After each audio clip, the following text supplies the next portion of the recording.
Good morning and welcome to another week on my allotment. And we've had one hell of a weekend.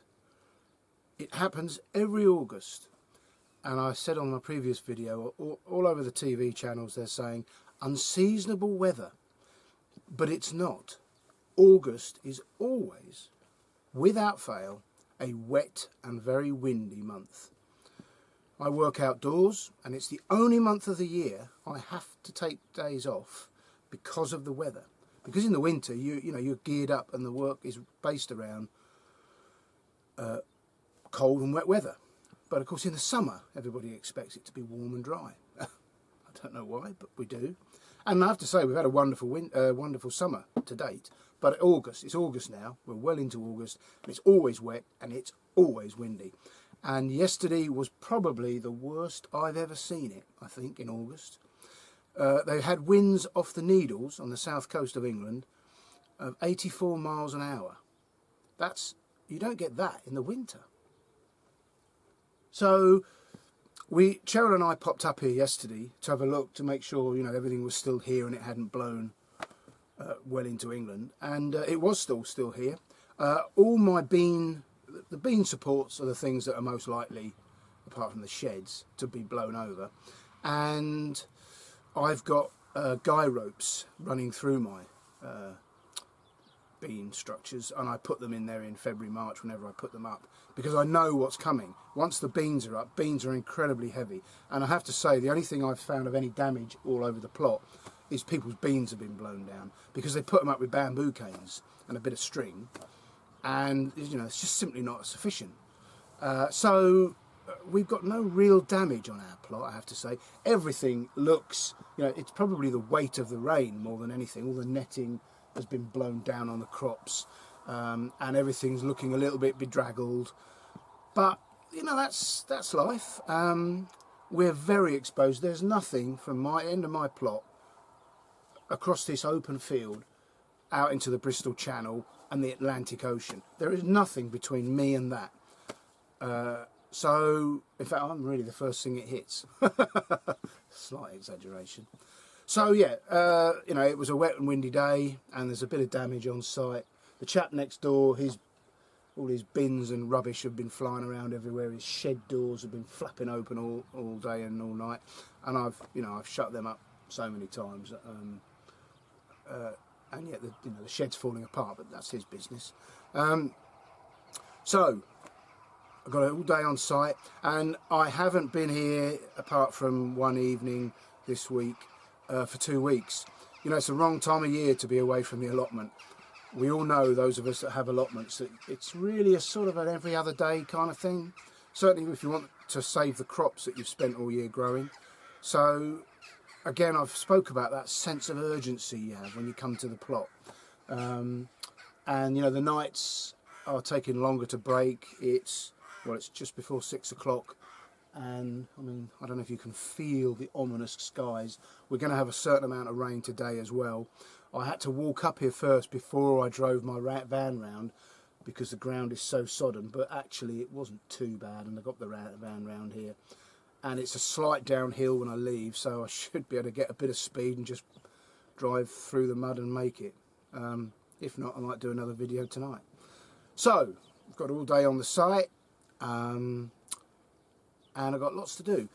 I wanted to just say, when you make an allotment video and you talk about all the crops and so on, it sort of stops at the plot gate, doesn't it? And nobody talks about what comes afterwards. So I've just made a little list of everything we grow, or virtually everything we grow, and what we do with it. And excuse me if I have to read from a list. I'm just going to go very briefly through what we do with it and how we use it. The first one I'll say is beetroot. I take it home about half a dozen roots at a time, and Cheryl boils it up in a pan, and then she dices it up and she puts it into these mason jars with balsamic vinegar, and we have that right the way throughout the winter on our salads, and I absolutely love it. It can give, we eat a lot of salads. I probably eat salad about 200 days of the year, and after a while a certain amount of salad gets a bit bland, shall we say. but you put this beetroot on and it really does give life to it. Peas. We have an overarching principle that whatever we can eat raw, we do. Because the trouble is, people eat a few, they have a plate of meat and some potato, and neither of those have really very much nutrition, in despite what the meat industry tells you. And then you have a little bit of vegetable, and it's a sort of a nod to, oh, we better eat healthy. And the trouble is that once you boil or heat up vegetables, you ruin the nutrients in them. And the water that you've boiled them in, you pour down the sink, and that's where all your nutrients go. So if we can, we eat everything raw. And of course, peas are delicious. They're far more delicious raw than when they're cooked. Because of course, just like everything, if you boil something, you sort of defigure it. So yeah, peas we eat raw. French beans, they're an exception, and all of those have been put in the freezer. At the beginning, not the beginning of the year, but in the spring, we bought a third freezer. I was determined, after all this effort of 2 plots, not to lose the crops. So we've got another freezer, and that's almost full now, and it's only the sort of second week of August. There's lots more crops to come, so we might have to delay the salads and start eating a few cooked meals, simply to use the produce. But yeah, French beans we freeze. We've never blanched a thing. Don't really understand what blanching is about. I have heard it said that is to stop the things losing their colour, but I don't think it's anything to do with nutrients and eating and so on. So everything we freeze, we just prepare it, wash it. I sometimes don't wash it, put it straight in a bag, and it goes in the freezer labelled. So that includes runner beans, French beans, broad beans we eat raw. Now I haven't had much of a crop of broad beans this year. I've got a few new plants in the ground and they're doing okay. Whether they crop before the winter, I don't know, but broad beans, again, they go straight on our salad. Garlic, again, we have garlic with most things now. I was never a fan of garlic because everybody I worked with ate garlic and the place stank, and I didn't really want to work in close proximity to people smelling of garlic. And then, as I've mentioned in a previous video, I discovered the unbelievable health benefits of garlic. And so now I encourage Cheryl to use it anywhere and everywhere. And when I remember, I take a clove, crush it in a garlic thing, and you can tell I'm a culinary expert, and I scatter it on my raw salads and I eat it raw because, again, that's where you get the health benefits. That's how your body recognises it. When you put cooked food into your body, you evolved eating raw food. Your body simply doesn't recognise it. And in fact, if you want to look it up, it's a thing called digestive leukocytosis, where when you eat cooked food, your body attacks it because it doesn't recognise it and it assumes it's something alien. Now that's the food you're eating to keep you so-called healthy, and your body's attacking it. That's a strange situation. So yeah, raw. Yeah, courgettes. Well, courgettes. If you haven't got one, buy a spiralizer. It's just a little... well, you people probably know better than I do. I know nothing about it. But a spiralizer is a wonderful bit of kit because it turns a rather bland courgette into this sort of spaghetti type stuff, which you can scatter on your salads, do whatever you want with it, cook it if you want. I have to say I love cooked courgette. I don't do anything with it. We simply lightly boil it, and it goes on my salads. So, whilst I'm saying about raw is desirable. Clearly, you can't eat everything raw, or you shouldn't eat everything. I want to enjoy life. I don't want to sit there and make a meal a trudgery. So, yeah, courgette. Cheryl, we didn't think you could freeze courgette, and then we discovered online that if you slice up a courgette, lay the slices out in a baking tray and then freeze them like that, take the baking tray out of the freezer once they're frozen, put it all in a bag in the freezer, and all the way through the winter you can enjoy courgette. And of course here we're harvesting courgettes. Well, you know the situation with courgettes. You only really need one plant successfully. We've got 6 here, so the garden, the farm shop is inundated with my courgettes. Leeks, soups. Everything leeks are all used for soups. Onions, salads raw. I make my own coleslaw, so I chop up courgettes, carrots, cabbage and onion, and mix them in with a vegan mayonnaise, and we have those. They do liven up a salad. We love our own coleslaw. Parsnips, soups, always soups. Brussels sprouts and cauliflower. Oh no, sorry, broccoli and cauliflower. We've eaten a lot. I'll eat a lot of that raw. I have a little dip with hummus and eat them raw. I just love the taste of them. I'm lucky that way. But the excess that we've had, because of course a lot of them cropped at once, which isn't good planning, but they were chopped up and put in the freezer, so we'll have those through the winter. Cabbage all goes into coleslaw. Don't do much else with cabbage except smoothies. I'm going to talk about that in a second. Kale, smoothies. When you put it in a smoothie, you're drinking it, and you're drinking it raw, which I know cabbage and kale drinking it sounds disgusting. Trust me, it isn't. Butternut squashes, again, they go in smoothies.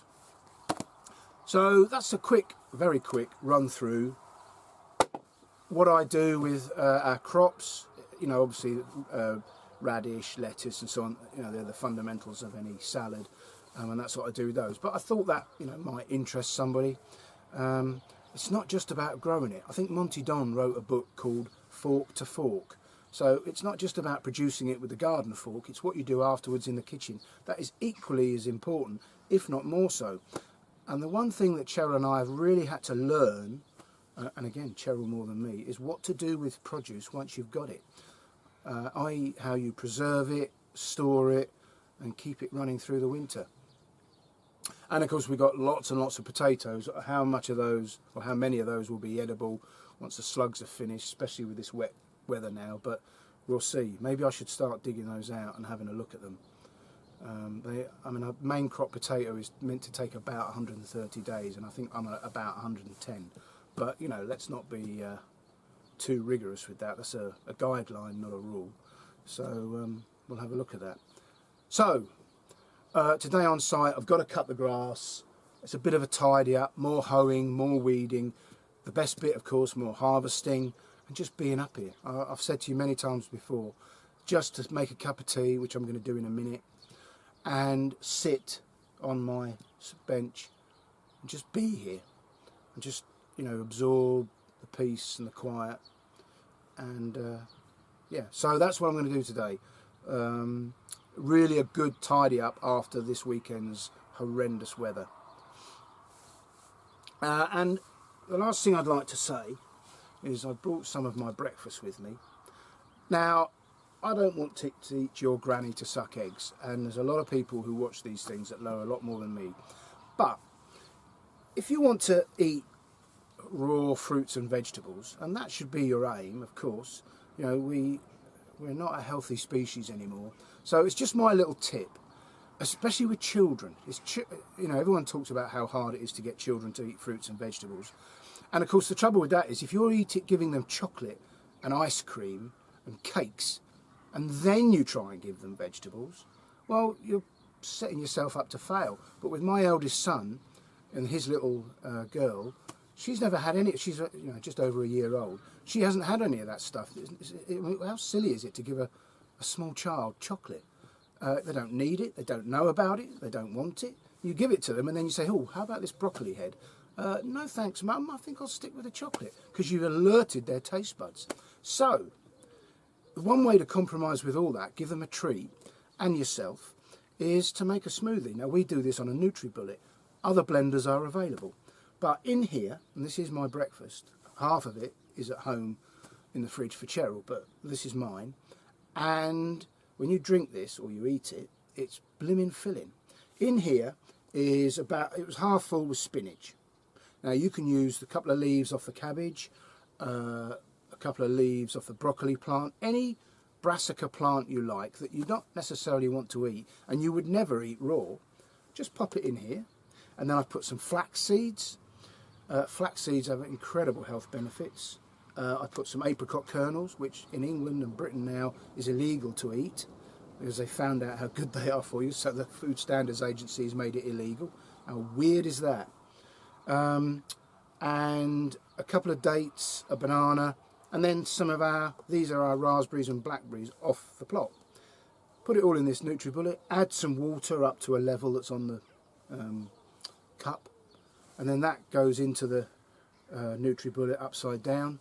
and you switch it on for about 30 seconds, and then you've got a drink, and it tastes like a smoothie you'd buy in a shop. It tastes of blueberries, of blackberries and raspberries, and you get tiny little bits of date in it. It's lovely.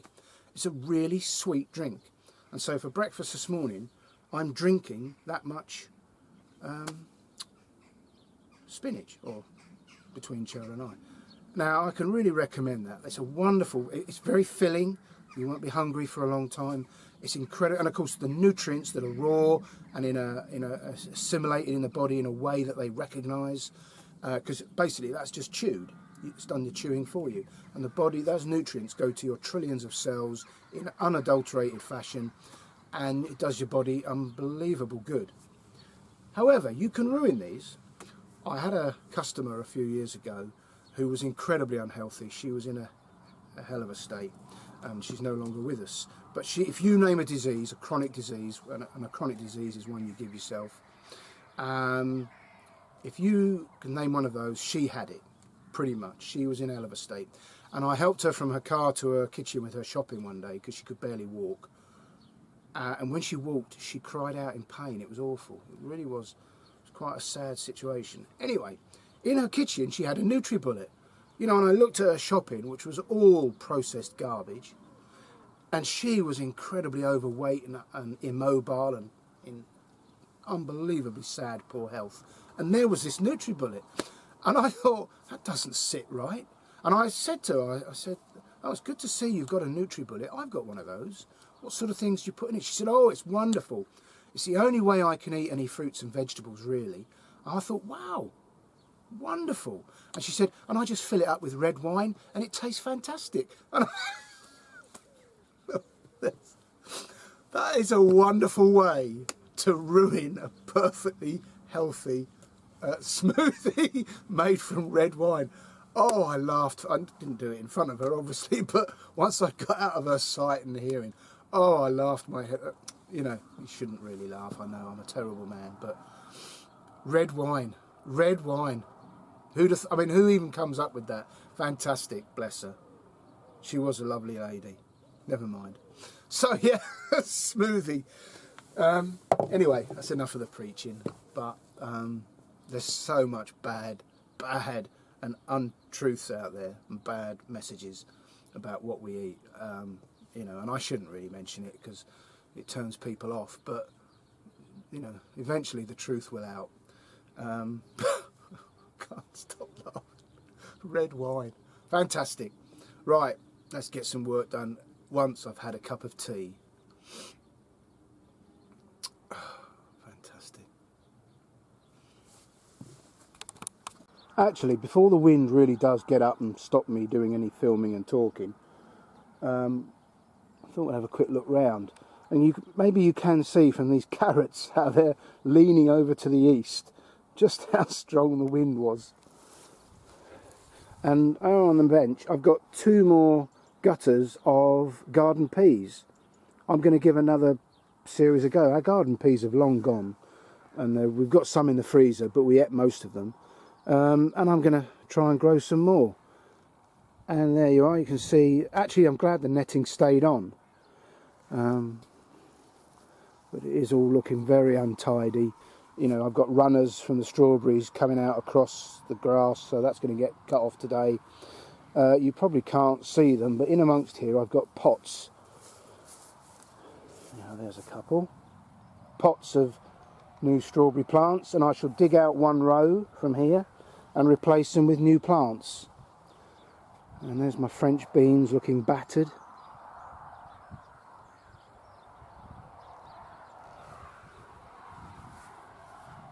And again, the netting is all flopped over, but you know, that won't take me too long to sort out. The arches have stayed up, pleased with that.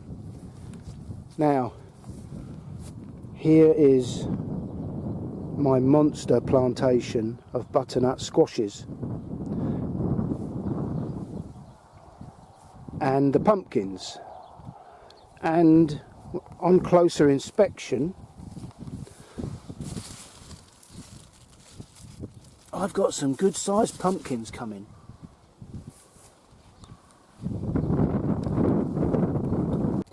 and some good butternut squash. I've let them go out through the chicken wire. I'm just not going to worry about the grass. But, you know, I won't spend too long digging underneath there, but trust me, I've had a good look. There are lots and lots of butternut squash. If only half of those grow to maturity, we're in for a hell of a crop. More weeding needed. Sweet peas took a bashing, but they're still there. They all need to come off today. Leeks, they're pretty indestructible, although there are the starts of a bit of rust in there. We came up yesterday, as I said, to have a look at how the plot was, and there were so many raspberries that we couldn't help but pick them. But they're all mush. They're just pure liquid. You can barely pick them. There's very few that we could actually pick. So most of these red raspberries you can see are lost. You can't simply, you know, you put your hand on them. See? And that's just mush. Which is a shame. But we've had a good crop already, and if it dries out at all, we'll get another good crop again. So lots of butternut squashes, which is one of our favourites, if not our favourite crop. And again, look, they're off left and right. But I'm not going to worry. Telling myself I'm not going to worry. Potatoes, I might dig all these out today and put this bed back to soil. Then I can start getting out my leaf mould from there and putting it as a top dressing on the beds. And I'm not going to dig it in. I'm going no dig. Just going to lay out my compost and the leaf mould on the top, and I'm going to let the worms do the job. Yep, more runner beans. We did have a look. I peeled back the outer, what do you call it? We peeled back some of the outer layers of the sweet corn because the tassels are going brown, and they're formed and it looked good. But I think another week or two would probably bulk up the corns a bit more. So we're going to leave those a little while. Through the arched window, boys and girls, and to the Atlantic giant, which I'm really, really pleased with. In fact, I can see some markings on that. Something's had a go at that. So I'm going to try and rig up something today to put over that to protect it.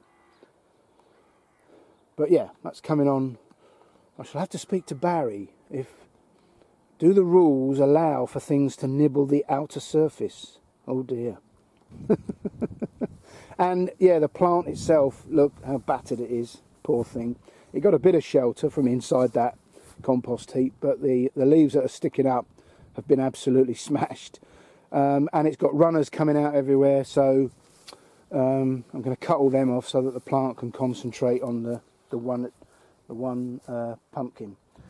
Good sized carrots coming out now for the coleslaws, and these courgettes in the compost heaps are wonderful. In fact, they don't look as if they've been bothered at all, and they just keep on giving. That is the way to grow courgettes and squashes, is in your old compost heaps. And you cannot have enough compost heaps. And then we come through. The tomatoes had been knocked over yesterday, and I sort of re-staked them, but it looks like they've been knocked again. But you can see I've got some ripe tomatoes. The French dwarf bean mystic, there in amongst all the weeds, is a bit of a failure. They're all lank and they're soft. That is me and dwarf French beans, absolutely finished, for sure, definite. The way to grow them is up off the ground, on a frame as a climbing bean. And the cobra is so much bigger, more succulent. It's a far better product. So I shan't be doing those again. And then the potatoes, again another bashing, but we'll see. But it's August, so I've got, it's overflowing. You know, these nettles really are getting out of hand there now on the path. You know, the Atlantic giant is growing down. It's growing into that pot. Don't know quite where it's going there. And everything's, what's the word? Not effervescent, Don't know what, but you know what I'm saying. Everything is growing like mad, and it's all just a little bit tatty, but I can live with that. It's producing like never before. This is my 3rd year growing fruit and veg, and it really is wonderful. Yes, here we are. There's chard and the second lot of broad beans that I was trying to grow. I don't know, we'll see. No harm done. Celery with some lettuce that's gone to seed, and that needs a bit of weeding. So, 2 things, well 3 things. Firstly, I've talked for long enough. Secondly, I'm desperate for a cup of tea. And thirdly, there's lots of work to be done. So let's get on with it.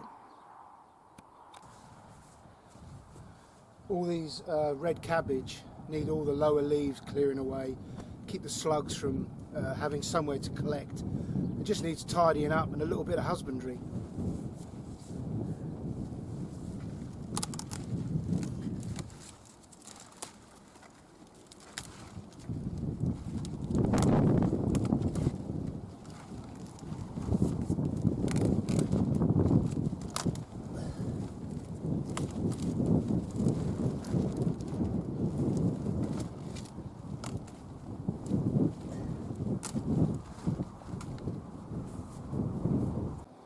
Well, that's cleared out most of the lower leaves that have been eaten and messed about and are adding no value to the plant, and so they've got a lot more light and air for them to continue to develop.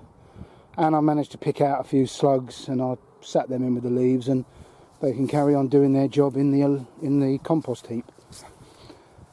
But I've alluded to it in previous videos, where because these things aren't covered in pesticides and herbicides and fungicides like the stuff you buy in the supermarket, this started out about the size of a small football, and you can see all the leaves here that I've had to peel away to get away from the slug damage. And in fact, there's still some in that one there.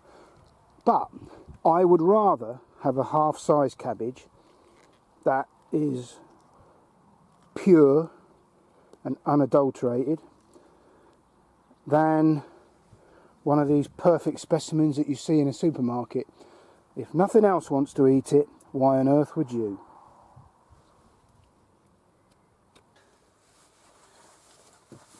I've had all my first early potatoes and they were very good. Variety called Swift, really tasty, very nice. Very little damage to them and a very modest crop, but very good. I've now had all, I think maybe there's 1 or 2 plants, but just about had all the second earlies, and they were Charlotte, and again they were very good, very nice. But I've got my main crop left, and I think they're Sarpo Mira and Kerr's Pink. I think that's the only 2 I've got. And I'm a little bit concerned, talking to other plot holders. I've just been chatting to Barry, and he's chopped all his foliage off, and the ones he has brought up have been very badly damaged by slugs. So I'm going to go and have a look at dig up a few plants, see what I've got, and see if, like Barry, mine are being ruined by slugs. And if they are, then I may have to put in some effort and bring up all the crop and see what I've got. But I've got a lot of potatoes in. I don't really want to bring them all up now. That would take me all day alone just to get them up. So I'm going to go and have a look now. Let's see what we find.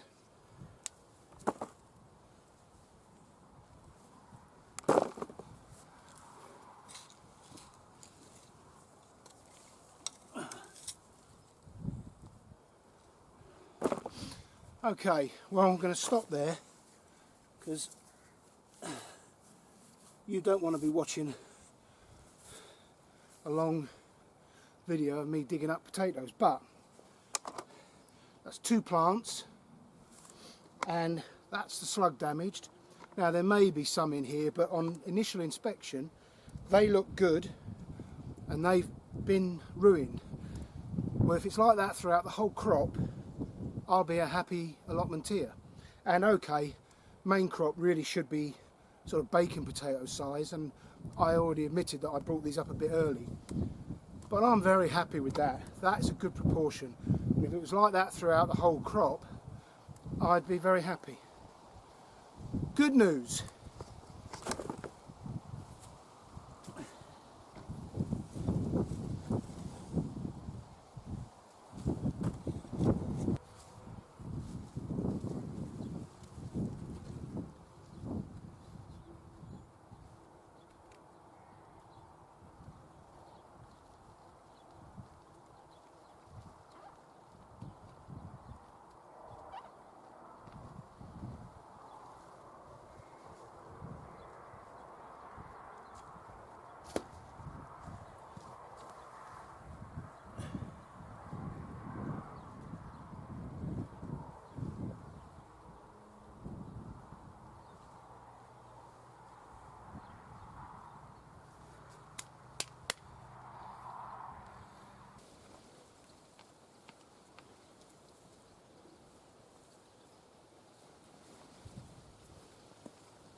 Well, very modest, and of course I don't think any of those would make it onto the supermarket shelf, but there's absolutely nothing wrong with them. They smell fantastic, and you know, these little bits can come off. In fact, a little bit of dirt never hurt anybody.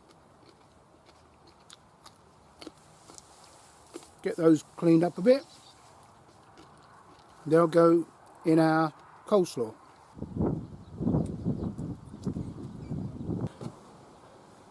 Well, that's the French beans picked, and they're the ones that are going home, and these are the ones that I've rejected. What you find with, or I find with French beans, is as they get a bit older, and I've been cropping French beans for, I don't know, a month and a half now, is when they start they're very fresh, like anything that's young, fresh and soft, but as the plants mature and get farther up the pole, the beans can be a little bit harder, a little bit longer, and they start to bend and get a few blemishes. So you just got, as they get older, you just got to be a bit more selective and not afraid to throw a few away. And of course you've got to pick the bad ones as well to encourage new growth. So I'm very pleased with that. That'll all go in the freezer tonight, I think. That one can go in there. And our freezer is full of French beans. We're going to be eating a lot of French beans with our dinners over the winter, which I'm thrilled with because I love French beans. So yeah, happy with that. Another crop in the bag. Well, as a reminder, if anyone doesn't know, I have clubroot on my plot, and I've just picked this. That is a cabbage called Killerton, clubroot resistant, and with clubroot on the plot, you have got to be happy with that. It's a beautiful, beautiful work of art from nature, and that'll be going home today, and that'll provide us with coleslaw for a week or two. That's what allotments are about, the thrill, absolute thrill and joy that brings. Now you go into a supermarket, you pick that out of the aisle and put it in your trolley. You have no sensations, no feelings, nothing. But that is pride, joy, satisfaction. It's just wonderful. That's an allotment summed up in one plant. I'm a happy bunny.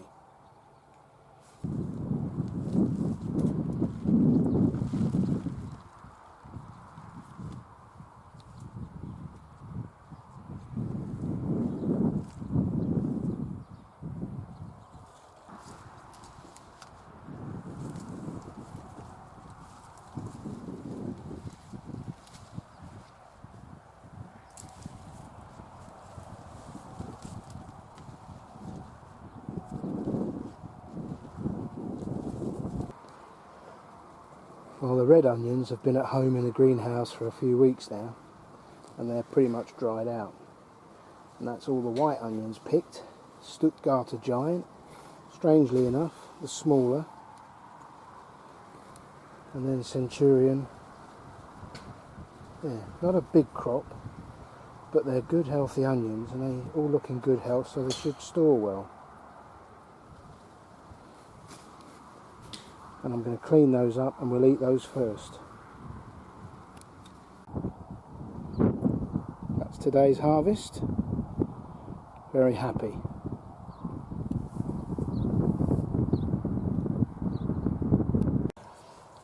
Well, it's mid-afternoon and I've done as much as I want to do. Weather's not been too bad, heavy showers but long sunny intervals. Got the grass cut, that's the main thing. And a good harvest, good tidy up, lots of weeding, so I'm very satisfied. Take this lot home to Cheryl and see what she can do with it. So thanks for watching, and thanks for subscribing, and hit the like button if you think you can. My mum spoke to me the other day, said she enjoyed watching John's little bit from the other plot, and she said, why do you ask everybody to hit the like button? I said, no mum, it's the like button. So, on that note, I shall love you and leave you, and see you next week. Thanks for watching. Bye.